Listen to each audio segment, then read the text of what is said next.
Je suis Abdoul Wahab Nombré. Je suis le secrétaire exécutif du réseau des journalistes pour la lutte anti-tabac, en abrégé REJAT BF. C'est une organisation qu'on a mis en place en août 2013 pour essayer de compléter un peu le maillon qui manquait un peu dans le processus de sensibilisation des populations sur ces problématiques de santé publique et le tabagisme.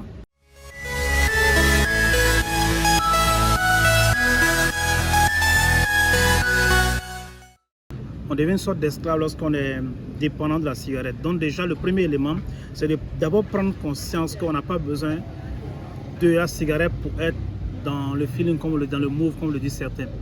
Donc le premier élément, c'est de ne pas franchir le pas. Parce que la cigarette a ceci d'extraordinaire que la nicotine qui est contenue dans comment on appelle ce produit, vous emprisonne un peu l'esprit et en un laps de temps, vous ne pouvez plus vous départir également de son emprise.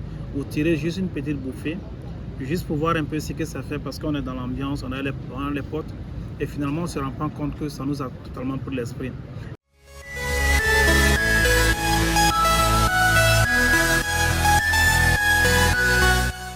C'est sur le plan sanitaire que cela va se manifester et les voies autorisées des spécialistes de la santé pourront vous dire exactement que le tabac a ceci de négatif qu'il a des conséquences de la tête, des orteils jusqu'aux cheveux. Donc ça veut dire qu'en fait, ça emprisonne un peu, ça empoisonne tout l'organisme. Toutes les parties du corps sont affectées par les substances qui sont contenues dans la composition du tabac. Donc sur le plan sanitaire, ça joue un peu sur la santé de l'individu, mais également sur le plan sociétal également. Parce que les environnements où vous arrivez, lorsque vous fumez, vous êtes un peu indexé, vous attirez un peu le regard de certaines personnes qui sont mal à l'aise. Donc déjà, l'acceptance de la personne vis-à-vis de la société va également se poser.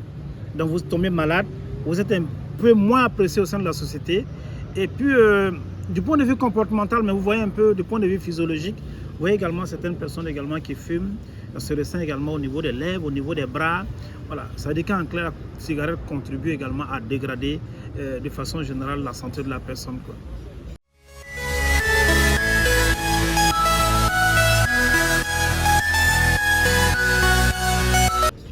Ah ouais, parce que justement un nouveau phénomène sur lequel on a besoin vraiment que les autorités s'activent ou s'engagent également avec les acteurs de la lutte anti-tabac.